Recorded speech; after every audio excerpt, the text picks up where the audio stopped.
Hello, Dumelang kaofela. Welcome to another episode, another intentional moment in time where we're going to create space for one another to, just think out loud together and reflect on our shared human experiences, right? So, let's get into it.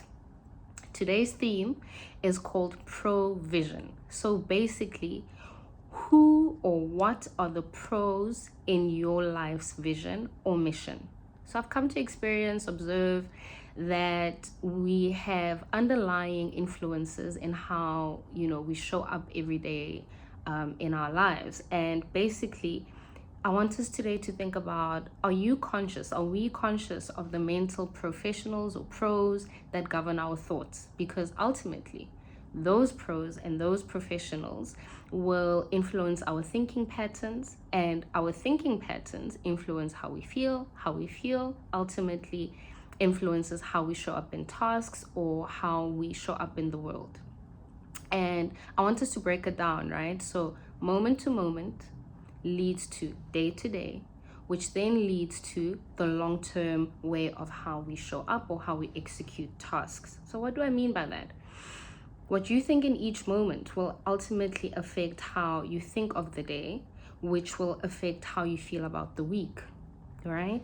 And next thing you know, it lands enough times and it affects how you think about your long-term vision. Hence, who is the pro? Who is the professional to your vision, your daily vision, or your momentary momentary vision, and your long-term vision, right? We all have them. So if you don't catch these pros that influence your behavior, and if you don't catch the pros that affect your thinking patterns and change them, then you're simply going to find yourself in a loop or in patterns that often make us feel stuck. I've found myself in moments where I feel like I'm stuck in a loop for months on end, or years on end. And when you pause and think, it comes to, what are the masters, what are the things that you have come to normalize as the professionals, right, that rule your thinking patterns. And simply put, most of us then, as a result, show up from very wounded places that we don't realize, or we recognize them, but we don't know what to do about it, right? And many of us have normalized that these pros that govern our vision, what we want for ourselves, be it for the day, be it for months, to come from now, or years to come from now, we've normalized that this is where we operate from. Some of us operate from places of shame. Some of us operate from places of feeling defective. Some of us, the pros in our lives are unworthiness or helplessness. So, I just want us to just think about what those might be for us, right? And maybe at the end of this, you will take a moment and think about it for yourself. How this might show up in our lives or govern us can look like, in a moment, you have a thought that people like me don't belong here or don't deserve to be in the room. I can't do this. There's somebody better to do this. In those moments, they turn into never-ending loops of just not feeling worthy to be there, or not feeling like you can get to your vision or your goals or the task that you need to get to. So in that day, you may not even find yourself completing a task, right? What we call or experience as procrastination. Sometimes you find yourself like the entire day is an energetic drag, because you've had the thought that I don't belong, or people like me don't belong in this room, or people like me don't belong in this place or this work environment. So then the whole day feels like you're dragging yourself to stay in that room, be in that room, feel worthy or worthwhile to be in that room. By the end of the day, you're likely going to conclude that you are defective or helpless or unworthy, because that thought has been running at the back of your mind, or the forefront of your mind, for some of us who are conscious maybe of what our thought traps or thinking traps are. And they feel cemented. Those experiences then start to feel cemented. So one of the reasons we ultimately come to believe our thoughts or get stuck in this loop of belief of whatever the pros in our lives are. Each one has, different maybe pros that are governing them right now, is that it's connected to our emotions.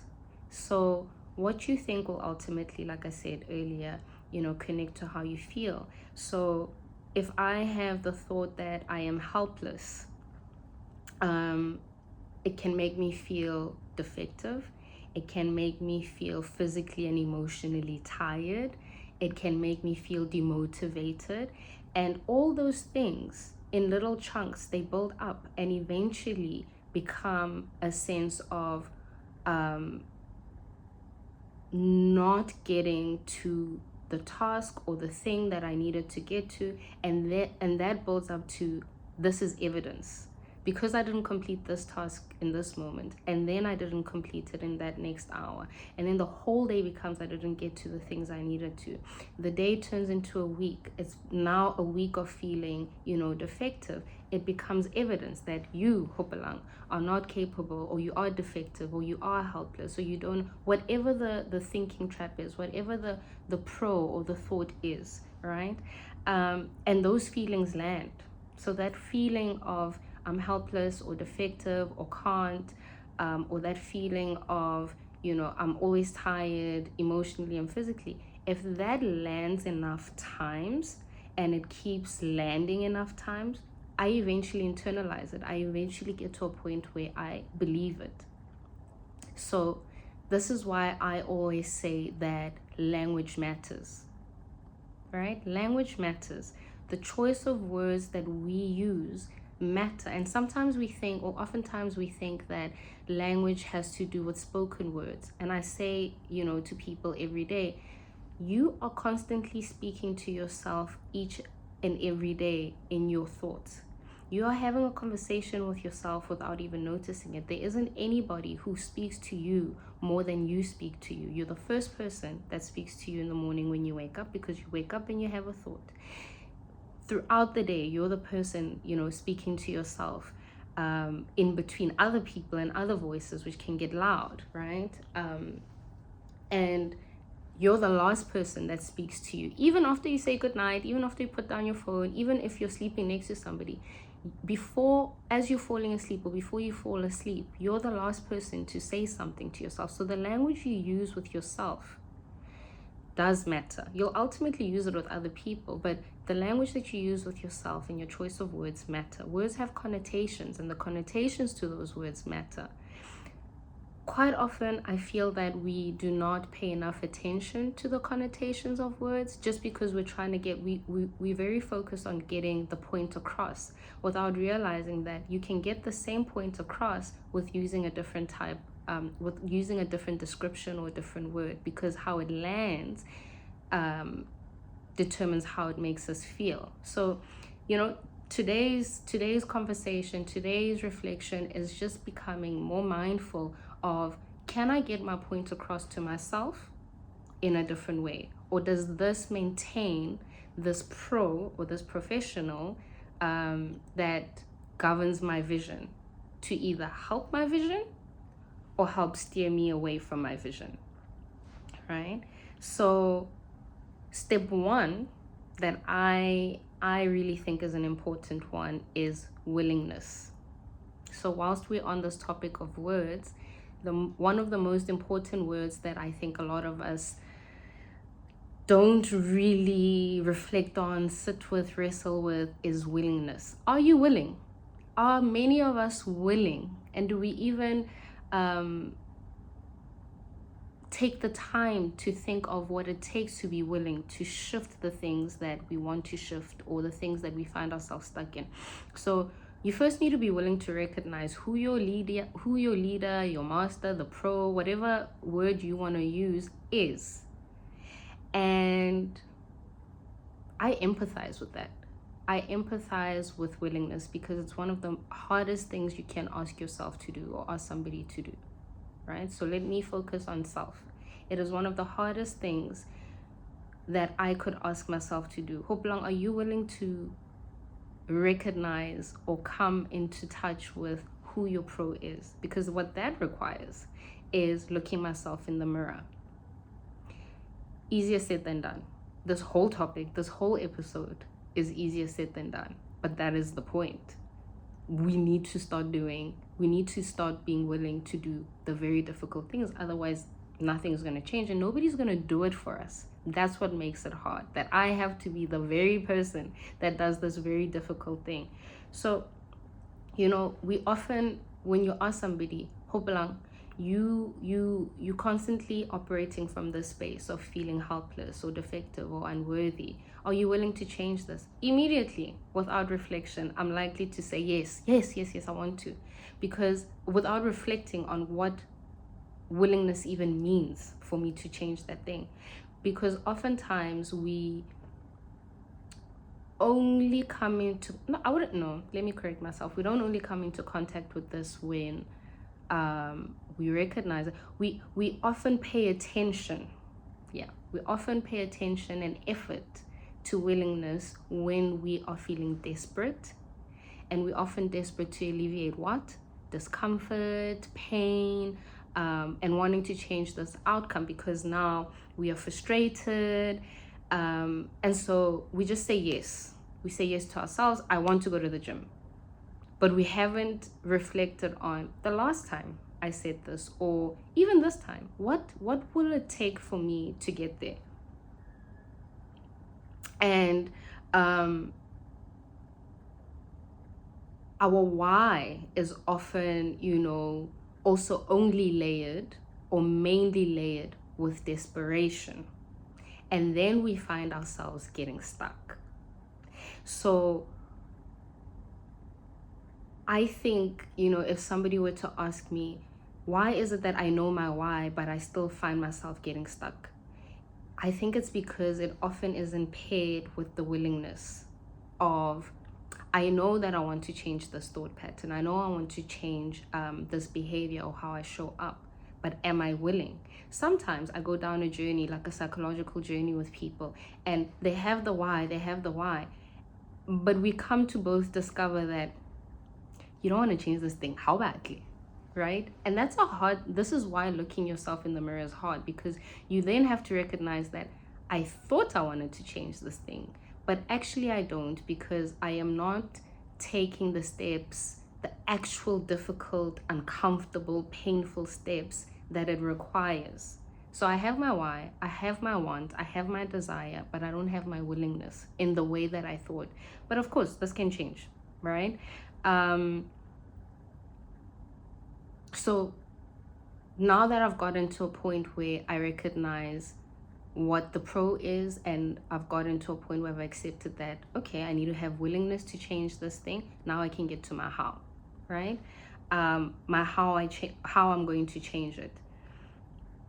And when I encounter my how, right, it gets even harder. It's like that steep hill when you're running. It gets even harder because then you have to recognize that struggle and resistance aren't signs that we are headed in the wrong direction. We're going to struggle and we're going to encounter struggle and resistance. They are actually often the first signs, or one of the first signs, that you're headed in the right direction. You're doing something new. So why would we expect ourselves not to struggle, or us not to resist something that we've been doing over and over, for most of us, for many years? So for example, words matter, language matters. I want to change how I speak to myself. I want to change the thought patterns that I have. It's going to maybe require something like pausing every time I notice that I am having a negative thought or that I need to change something. And when I change or reformulate or rephrase that sentence, have you felt that cringe in your body when you're saying affirmations or something new to yourself, like, no, I deserve to be in this room? Of course, the first couple of times you're going to cringe in your body because it's a new experience. Your mind has never thought that.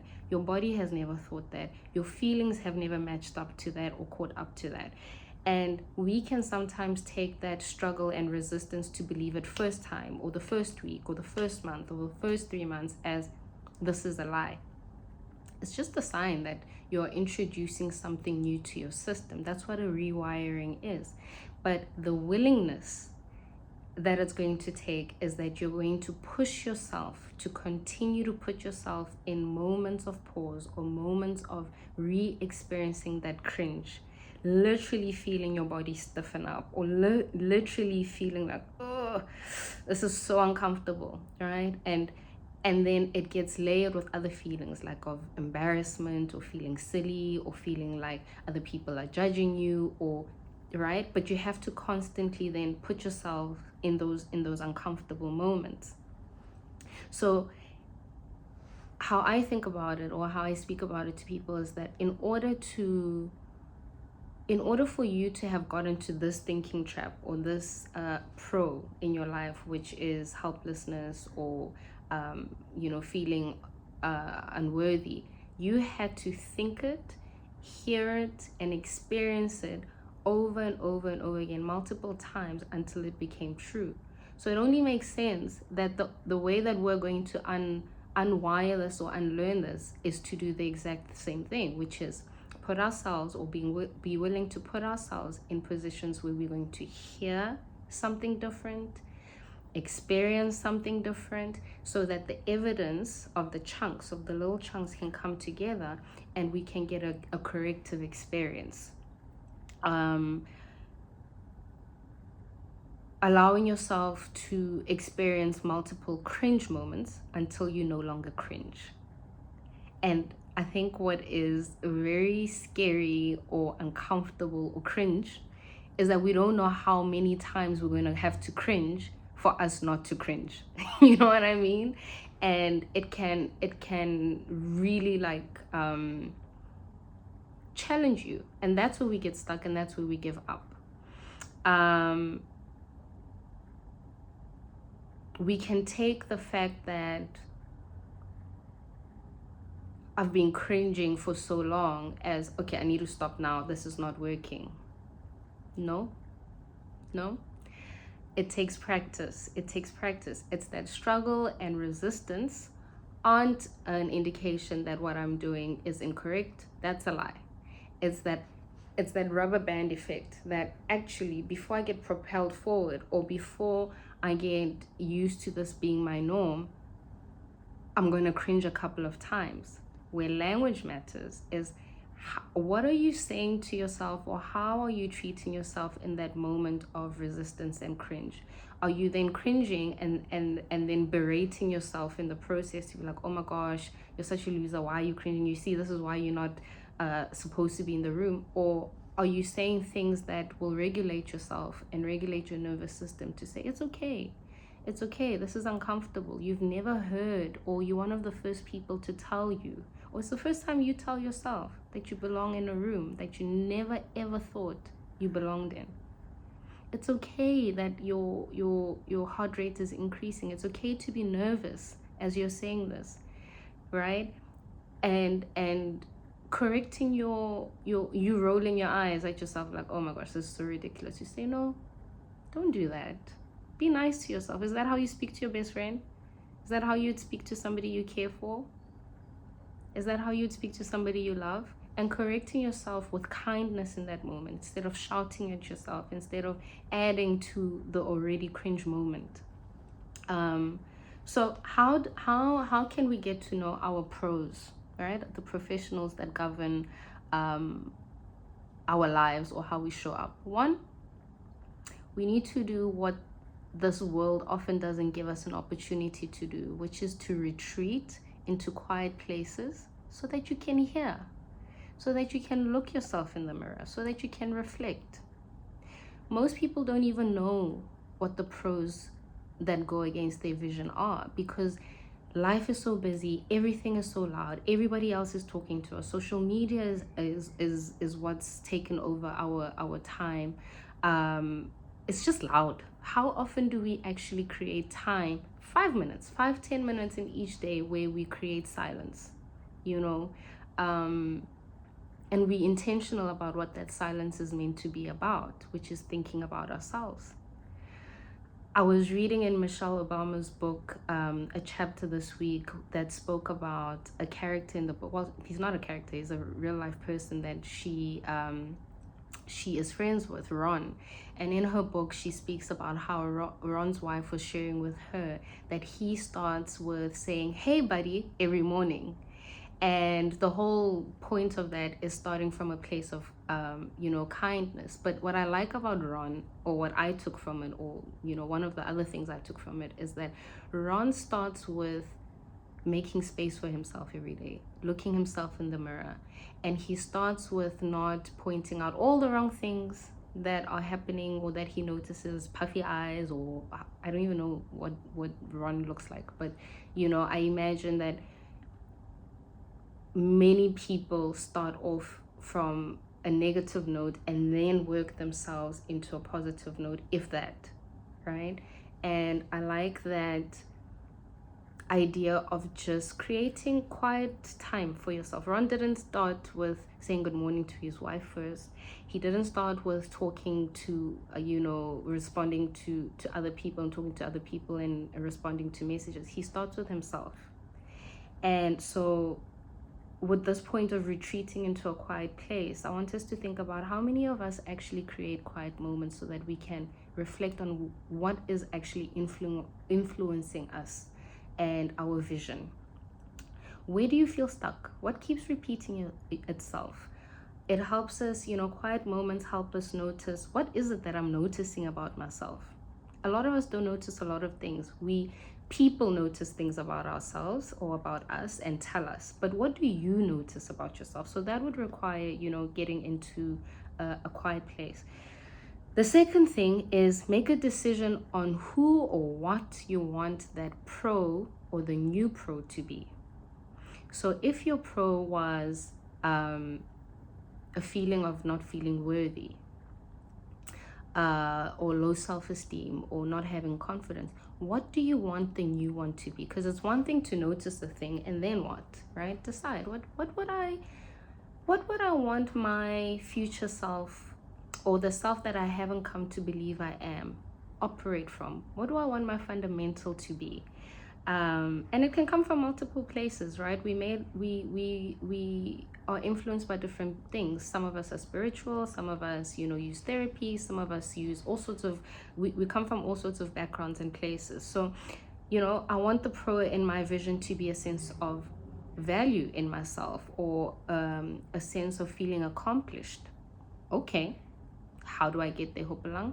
Start small, start slow, pace yourself. Okay, I go to the gym sometimes, and sometimes that vision gets disturbed, because what we will often do is we'll go in hard, right? Pace yourself, and whilst you're pacing yourself and whilst you're starting slow, add kindness and grace. Add kindness and grace that if it took me 20 plus years to get into this thinking trap, into this thought pattern, into speaking to myself this way, into having this professional that I hired or have normalized, it's going to take time. It doesn't need to take another 20 years, but it's going to take time for it to change, so offer yourself kindness and grace. The next thing is shift one small thing that will eventually chunk up and make up the whole, right? So for example, a personal example, I've started since a while back, I think last year, to buy myself flowers once a week. And I like flowers. Something about flowers makes me feel happy. I like the way they look. I like the way some of them smell.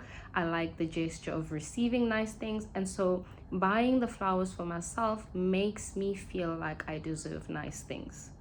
When I can't afford flowers, because a lot of people will say, but I can't afford the thing, or, that will change the thought. Take them from a garden. I'm not saying steal.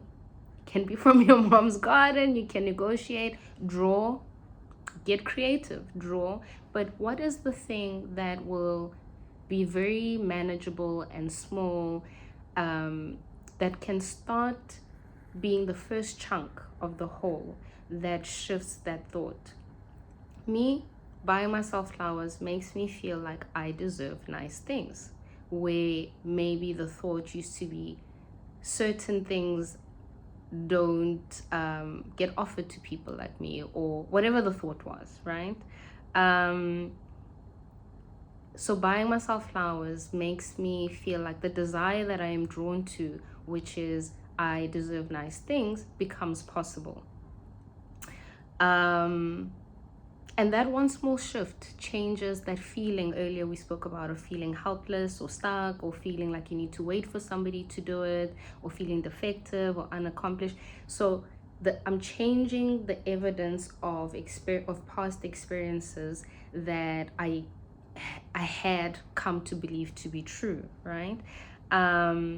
And it changes the thought that I am unworthy of good things, which will eventually transfer to the bigger things, right? The bigger areas or problem areas in my life where I feel like I'm not worthy of nice things or good things, or whatever the thought or the thinking trap used to be. So the vision of my life will ultimately change, right? Because the pro that supplements or contributes to my vision will shift into me approaching moments in my day and my long-term goals, or my short-term that lead to long-term goals, will come from a healthier place versus a wounded place, or a place of lack, or a place of helplessness, or a place of desperation, or a place of waiting for somebody, right, to come do it. So many times we undo these things that we are desiring in the language we use. So it makes sense that we start with the thoughts that influence how we feel. The thought is, I deserve nice things. And that makes me feel worthy, that makes me feel happy, that makes me feel warm inside, that makes me feel valued.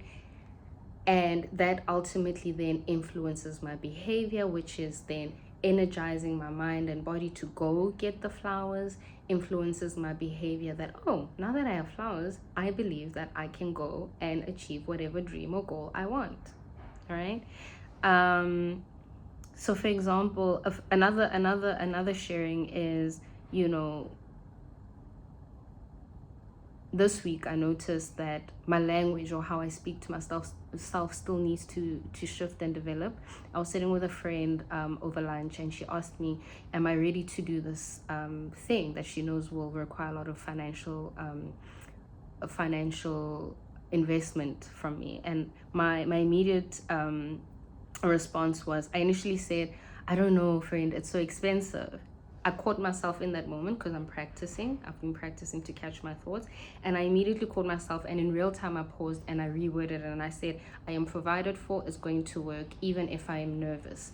And that was so helpful for me because in real time I am rewiring my mind, which rewired how I felt in the moment, and I felt more confident in even continuing that conversation from a shifted place, because I felt confident in then answering her questions versus, my first response, we could say, I shut it down, So I think rewording that took out the fear or the doubt, and starting to normalize good things happen for you. Good things do happen to you. Your desire the desire for good things is a norm for you, and they will happen because what you think will ultimately influence you going for it in that way. It doesn't, how you speak to yourself won't instill confidence in you if you don't catch those moments. So yeah, I think a lot of us just speak without thought. A lot of us have gotten so used to these patterns and the thoughts that we have, that the effort it takes to keep pausing, the effort it takes to rewire, it is exhausting. It is absolutely exhausting. It takes a lot of effort to be kind to yourself if that's not something you are used to doing. But it takes us back to willingness. Nobody's going to do it. No, no matter how many times you go to therapy, even the act of going to therapy requires you to participate, right? And a lot of us, I think, go to therapy and think that it's going to be this magic pill that is going to instill the willingness. You need to sit, and that's why the quiet place, step one of sitting in a quiet place, to say, what is helping me to remain unwilling? I have my why. My why can be, I don't like how it makes me feel. My why is I'm not reaching the goals that I want to reach. My why can be, I am struggling with anxiety and depression as a result. So your why is big enough. Your why is big enough, but your willingness is lacking. Maybe your willingness is sitting at 20%, 30%, and your why is sitting at 70%, and it's not matching, right? And there's something about just sitting in a quiet place about your willing. Do you want to? Yes, I do. Okay, how do I get my willingness up there? So let's go all reflect on our pros, the pros that contribute to our vision. Who is providing your vision? Who is the master? Who is the leader? Who have you given permission to be the one that says the things that they say? You know, is it lack of confidence? Who's the pro? Is it lack of confidence? Is it fear? Is it unworthiness? Is it laziness? What have you normalized in your language that is normalized in your thoughts, that is normalizing how you feel most of the time, that is then ultimately normalizing your behavior and keeping you stuck in a loop? I'm going to leave it there. Today's topic didn't need a lot.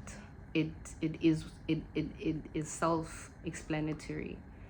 I'm going to tune into my 5 senses. You know how we do here at home in our community of our No Name brand. And I'm going to think of 5 things. I'm going to take a deep breath first.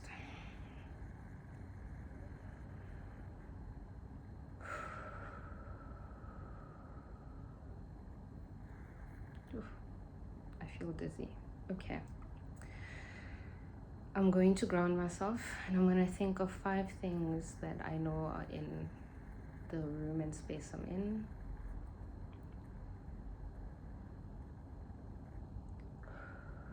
And I'm going to think of 4 things that I could touch.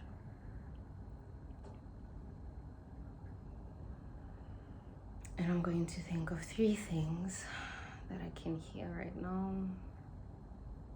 I can hear kids playing outside. I can hear a trolley moving outside. And I can hear the fridge. I'm going to think of 2 things that I can smell. I can smell my perfume. And I can actually smell the flowers in my vase. And I'm going to think of what my mouth tastes like right now. And I'm just going to reflect and think out loud for 30 seconds with you on what the pro to my vision has been lately.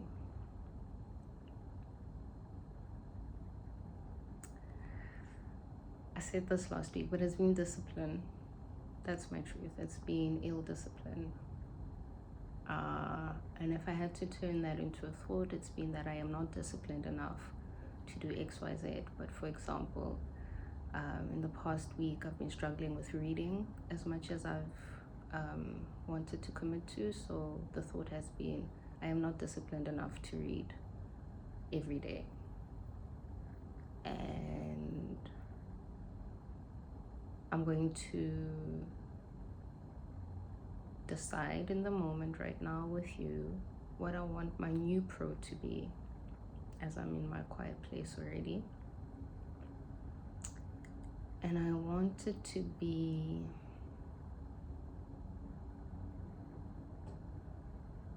diligence and accountability. I want my pro to my vision for this week to be diligence and accountability. And I am going to push myself towards leaning towards being willing to do one difficult thing a day, so that I can start rewiring my mind to that I am disciplined, I am diligent, I am accountable, I do complete tasks. If I say this out loud, I have to do it. I'm going to commit to reading at least 5 pages every day out of the books that I have been putting next to my nightstand. Okay, that's me and my provisions. Share in the comment section what yours are and what you are going to change them to. And thank you for thinking out loud and holding space for me. And I look forward to holding space for you again and sitting with you and journeying together next time.